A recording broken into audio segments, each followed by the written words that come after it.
बलिया संसदीय क्षेत्र और बैरिया से जुड़े हुए सभी उपस्थित बहनों और भाइयों, बाबा भृगु की इस पावन धरा को कोटि कोटि नमन करता हूं। प्रथम स्वतंत्रता समर के महानायक मंगल पांडे और वीर चित्त पांडे की इस पावन धरा को भी कोटि कोटि नमन करते हुए भारत के पूर्व प्रधानमंत्री सदैव चंद्रशेखर जी, जिन्होंने एक लंबे समय तक बलिया की पहचान को दुनिया के सामने रखा, ऐसे स्वर्गीय चंद्रशेखर जी को भी विनम्र श्रद्धांजलि अर्पित करते हुए मैं आप सबका हृदय से अभिनंदन करता हूं, स्वागत करता हूं। बहनों और भाइयों, लोकसभा चुनाव का अंतिम चरण के चुनाव की प्रक्रिया प्रारंभ हो चुकी है। अब तक 5 चरण पूरे हो चुके हैं। बहनों और भाइयों, छठे चरण का चुनाव आज चल रहा है और कमल चुनाव चिन्ह पर जनता के द्वारा जो आशीर्वाद बरसाया जा रहा है, हम कह सकते हैं मुझे देश के अंदर चुनाव की प्रक्रिया प्रारंभ होने के बाद से लेकर के अब तक अलग अलग राज्यों में जाने का अवसर प्राप्त हुआ। कश्मीर से लेकर के कन्याकुमारी तक, कामरूप से लेकर कच्छ तक पूरे देश के अंदर एक ही नारा गूंज रहा है, एक स्वर में जनता जनार्दन कह रही है, और वह है कि फिर एक बार,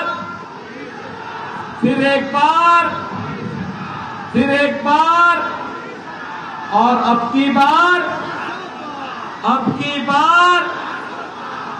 400 पार।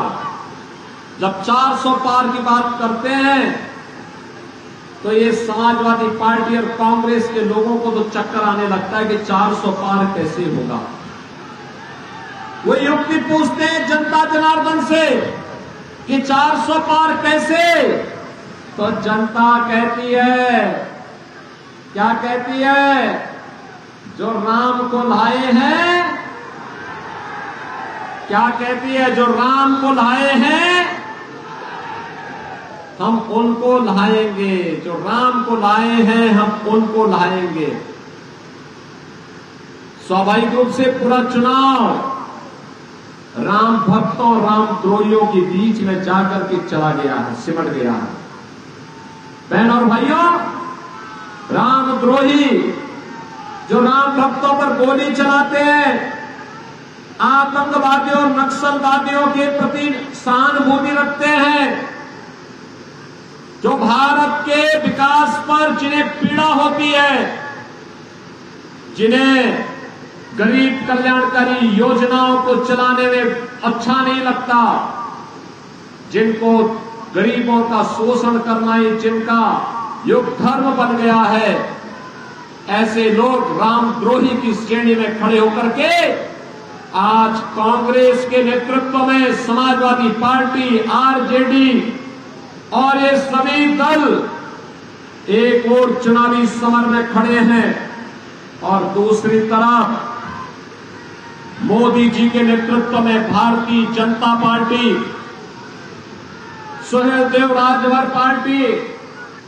निषाद राज पार्टी, अपना दल, राष्ट्रीय लोक दल, ये सभी मिलकर के राम भक्तों की टीम के साथ चल करके मिलकर के एक भारत श्रेष्ठ भारत बनाने के लिए प्रतिबद्धता को दोहराते हुए देश के अंदर कार्य कर रहे हैं।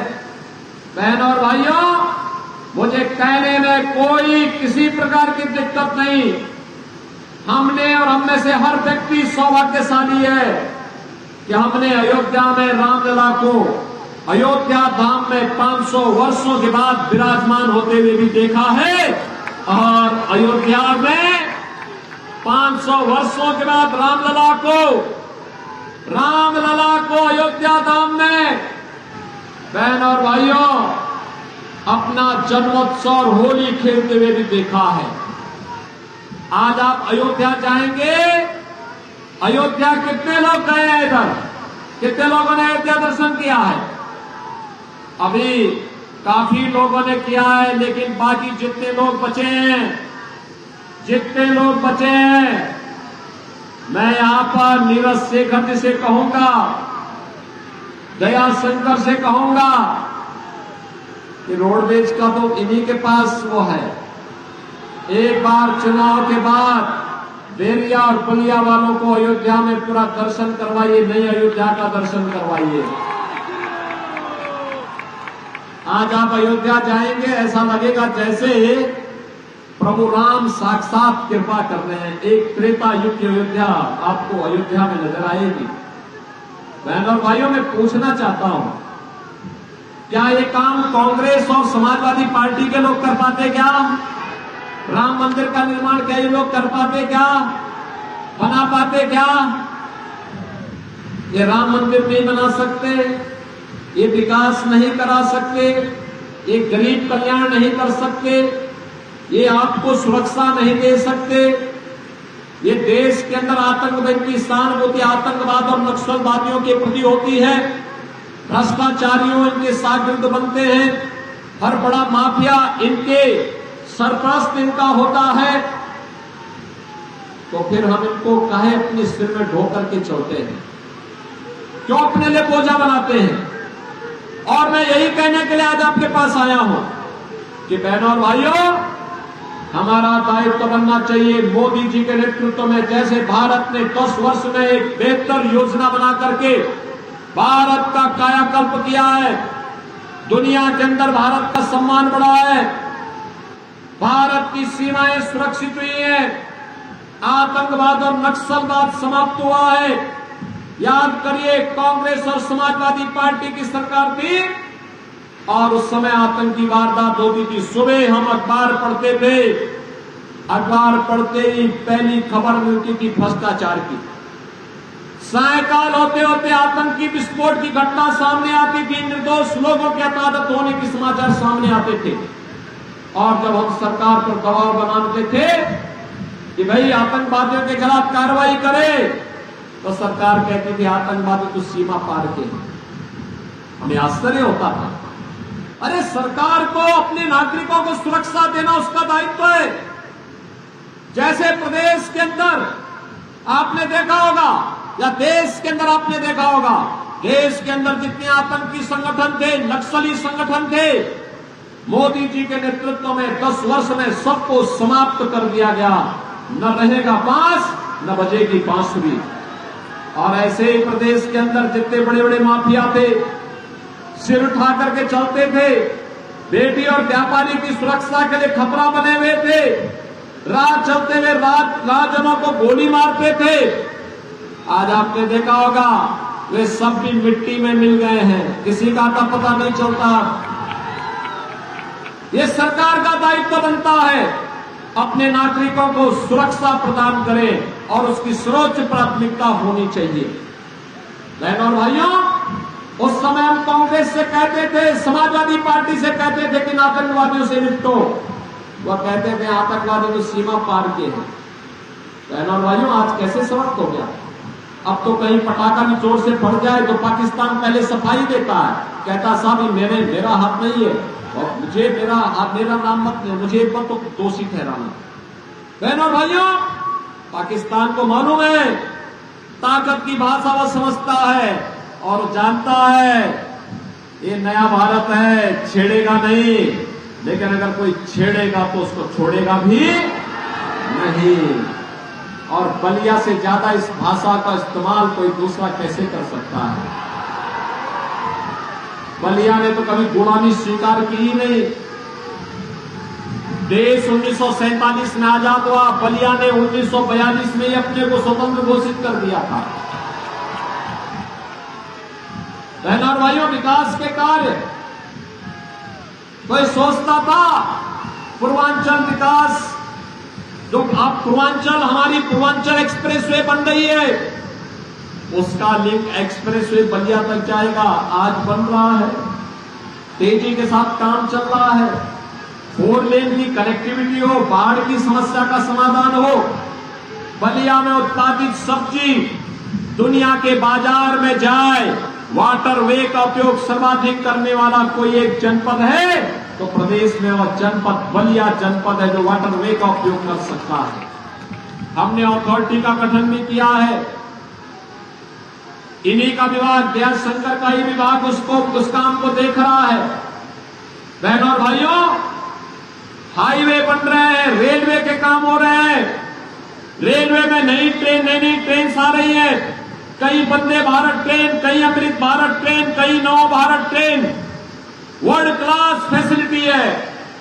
आज आप जाएंगे, आपको लगेगा दुनिया के अत्याधुनिक ट्रेन की सुविधा भारत के पास, हाईवे भारत के पास, एयरपोर्ट भारत के पास, और AIIMS, IIT, IIM, triple IT, NIT, one district one medical college, सरदेव चंद्रशेखर जी के गांव का जो हॉस्पिटल उन्होंने बनाया था, हमारी सरकार ने उसको प्रारंभिक रूप से चालू कर दिया है और मेडिकल कॉलेज की प्रक्रिया को तेजी से आगे बढ़ाने की कार्रवाई भी बलिया के अंदर चल रही है।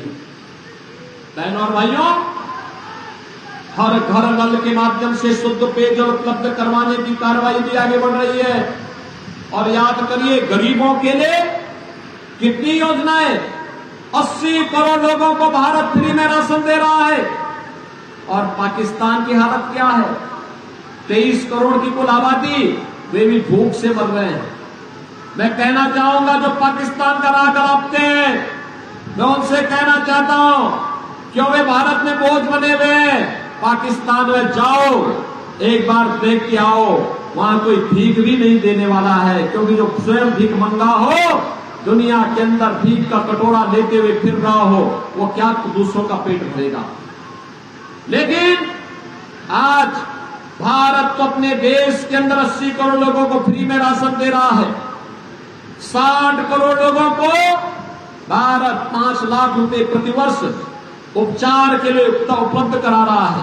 और मोदी जी ने घोषणा की है, 4 जून को जब फिर एक बार मोदी सरकार बनेगी तो 70 वर्ष से ऊपर के हरेक बुजुर्ग को, 70 वर्ष से ऊपर के हरेक बुजुर्ग को प्रतिवर्ष 5 लाख रुपए की आयुष्मान भारत के कार्ड की सुविधा उपलब्ध कराएगी। वह देश के अंदर किसी भी हॉस्पिटल में जाकर के अपना उपचार करा सकता है। बहनों और भाइयों, किसान को किसान सम्मान निधि, हर गरीब के घर में शौचालय, हर गरीब के घर में उज्ज्वला योजना का कनेक्शन, और हमने तो प्रदेश में व्यवस्था की है, होली और दीपावली के अवसर पर एक भरा हुआ रसोई गैस का सिलेंडर फ्री में उपलब्ध करवाएंगे इन परिवारों को, और हम उपलब्ध करवा रहे हैं। बहनों और भाइयों, आज आप देख रहे होंगे प्रदेश भर में, पूरे देश के अंदर आप देख रहे होंगे, मोदी जी के नेतृत्व में 4 करोड़ गरीबों के एक एक मकान बन गए। और मोदी जी ने घोषणा की है, 4 जून को जब फिर एक बार मोदी सरकार बनेगी, बचे हुए जितने भी गरीब हैं, जिनके पास कच्चा मकान है, जिनके पास झोपड़ी है, इन लोगों को भी एक एक आवास उपलब्ध करवाने का काम करेंगे। एक तरफ विकास सुरक्षा के मुद्दे को लेकर के काम करने वाली प्रधानमंत्री मोदी जी के नेतृत्व की भारतीय जनता पार्टी और सहयोगी दल है, जो विकास भी कराते हैं, विरासत का सम्मान भी कर रहे हैं। और दूसरी ओर कांग्रेस और समाजवादी पार्टी, आरजेडी, टीएमसी, ये सभी दल हैं, इनके हालत देखो। टीएमसी बंगाल के अंदर वहां के साधु संतों को धमकी दे रही है, कह रही है कि तुम धर्म की बात क्यों करते हो। अबे हमारे साधु संत धर्म की बात नहीं करेंगे तो किसकी बात करेंगे? लेकिन वहां धमकी दी जा रही है। ये तो संस्कार है इन लोगों के। और यही नहीं, इनका घोषणा पत्र अगर आप पढ़ेंगे, आप भी सोचेंगे कि ये लोग तो देश के खिलाफ गद्दारी कर रहे हैं। कांग्रेस का घोषणा पत्र क्या कहता है? वो कहता है सत्ता में आएंगे तो मुसलमानों को आरक्षण देंगे। ये आरक्षण कहां से देंगे? SC, ST और OBC का काट करके ये लोग मुसलमानों को देना चाहते हैं। क्या आप इसको स्वीकार करेंगे क्या? अरे बाबा साहब भीमराव अंबेडकर ने कहा था कि धर्म के आधार पर आरक्षण नहीं हो सकता, क्योंकि देश का विभाजन धर्म के आधार पर हुआ था। लेकिन ये लोग फिर से धर्म के आधार पर आरक्षण करने की बात कर रहे हैं। बहनों और भाइयों, इसको स्वीकार नहीं किया जाना चाहिए। भारतीय जनता पार्टी ने मोदी जी के नेतृत्व में इस बारे में घोषणा की है कि बीजेपी किसी भी हाल में धर्म के आधार पर देश के अंदर आरक्षण नहीं होने देगी। आरक्षण का आधार अनुसूचित जाति, जनजाति और पिछड़ी जाति ही होगा। लेकिन कांग्रेस और समाजवादी पार्टी की इन साजिशों को, आरजेडी के इन साजिशों को भारतीय जनता पार्टी सफल नहीं होने देगी। एक अपने घोषणा पत्र में दूसरी बात कहते हैं कि सत्ता में आए तो पर्सनल लॉ लागू करेंगे। पर्सनल लॉ का मतलब जानते हैं आप? पर्सनल लॉ का मतलब भारत के अंदर तालिबानी शासन। तालिबानी शासन आप स्वीकार करेंगे क्या? तालिबानी शासन का मतलब बेटी स्कूल नहीं जा पाएगी, महिलाएं घरों में कैद होकर के रह जाएंगी। क्या ऐसा कुशासन हमें चाहिए क्या? 3 तलाक की कुप्रथा को ये फिर से जारी करवाएंगे। क्या आप इसको स्वीकार करेंगे क्या? बहनों और भाइयों, भारत के अंदर बाबा साहब भीमराव अंबेडकर के द्वारा बनाया गया संविधान ही लागू होगा। भारत के अंदर शरिया कानून हम लागू नहीं होने देंगे। तीसरी बात ये अपने घोषणा पत्र में कहते हैं कि सत्ता में आए तो अल्पसंख्यकों को उनकी खान पान की स्वतंत्रता देंगे।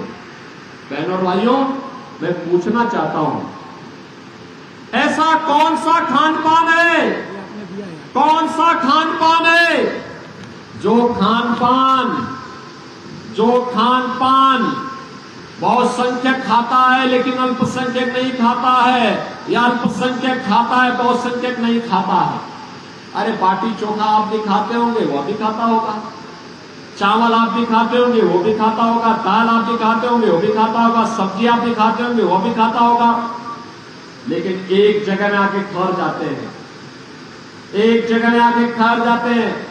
जब कोई मुसलमान गौकशी करने का दुस्साहस करता है, गौ मांस खाने की बात करता है, हिंदू वहां पे डर जाता है, कहता है नहीं, जन्म जन्म का नाता है, गौ हमारी जन्म जन्म का नाता है। बोलते हैं ना, क्या गौकशी करने वालों को स्वतंत्रता देंगे क्या? क्या छूट देंगे क्या? अरे राम जन्मभूमि को मंदिर निर्माण का जो पुण्य आपके साथ जुड़ा हुआ है वह पाप में बदल जाएगा। पाप में, ये पाप मत करना। आप मानते हैं ना इस चीज को? आप मानते हैं ना इस बात को? और इसीलिए बहनों और भाइयों में आया हूं, ये बैरिया और बलिया विकास के लिए नहीं तरसता, विकास के लिए नहीं तरसता है। विकास के कार्यों को जितना तेजी के साथ आगे बढ़ाने का काम हो रहा है, मैं उसी के लिए आपके पास आया हूं। हमने तो यहां राजकीय पॉलिटेक्निक भी दिया है, एक राजकीय महाविद्यालय भी बैरिया में दिया है, इंटर कॉलेज भी बलिया में दिया है, और नौरंगा को प्रत्येक घर में सोलर लाइट देने की कार्रवाई के लिए भी 14 करोड़ रुपए स्वीकृत कराए गए। बहनों और भाइयों, बलिया में बस स्टैंड भी बन रहा है, मेडिकल कॉलेज के निर्माण के कार्य को भी तेजी के साथ आगे बढ़ाया गया है, वाटर वे के निर्माण की भी कार्रवाई तेजी से आगे बढ़ रही है, बाढ़ बचाव के कार्य को तेजी के साथ आगे बढ़ाया गया है।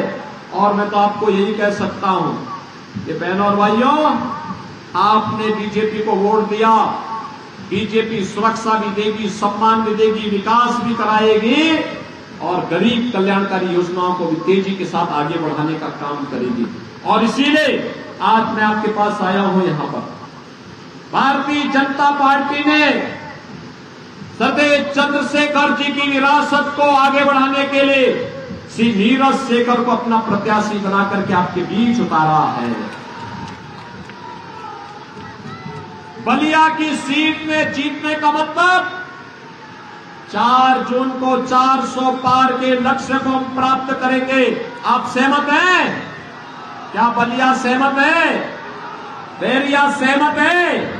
अरे थोड़ा बलिया की तरह बोलो भाई, क्या मैं कर रहा हूं, थोड़ा तेजी से बोलो, बलिया की आवाज में बोलो। सहमत हो ना? सब सहमत हो? नहीं, आप तो हैं ही, लेकिन ये जो पेड़ के नीचे हैं, सड़क के किनारे खड़े हैं, देखो ये गलती दया शंकर की है। एक कश्मीर चला गया था, आज ही सुबह पहुंचा है। ये तो पंडाल बड़ा बनाता तो पूरा प्रांगण भरा होता। लोग पेड़ों के नीचे खड़े हैं, पेड़ों के नीचे लोग खड़े हैं, सड़क के किनारे खड़े हैं, धूप में खड़े हैं।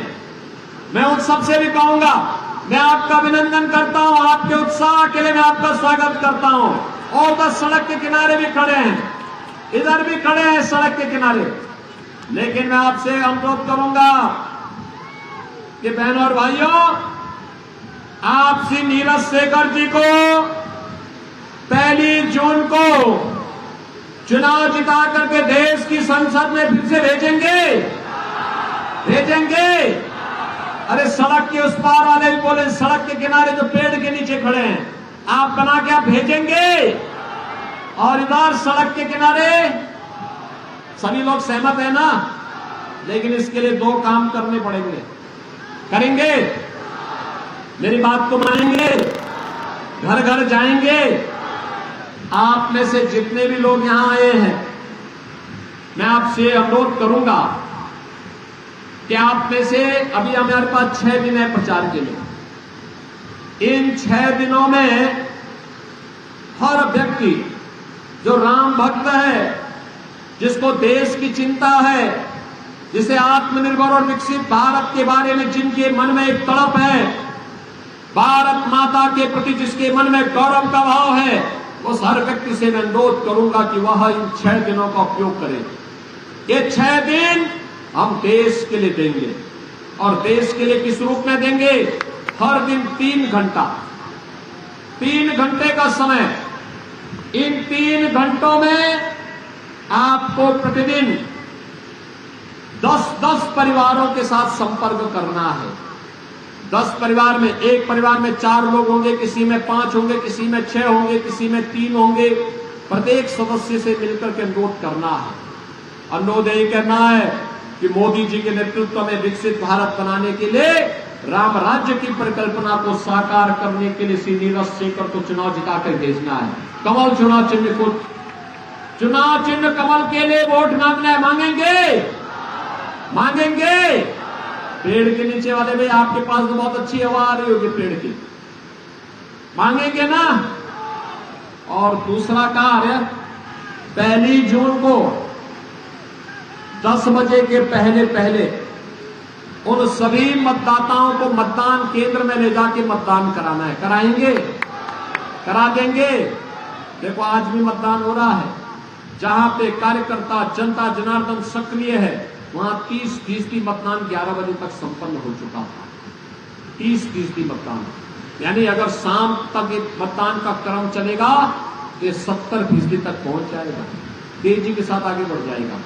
और इसीलिए आपको बलिया के अंदर में रिकॉर्ड मात्रा में मतदान करना है। करेंगे ना? तो मेरे साथ बोलेंगे, दोनों हाथ ला करके, जहां तक मेरी आवाज जा रही है दोनों हाथ लाइए। सड़क वाले, सड़क के किनारे वाले भी दोनों हाथ ला करके बोलो। सभी लोग बोलेंगे, भारत माता की जय, भारत माता की जय, भारत माता की जय, जय श्री राम, जय श्री राम, जय जय श्री राम, जय जय श्री राम।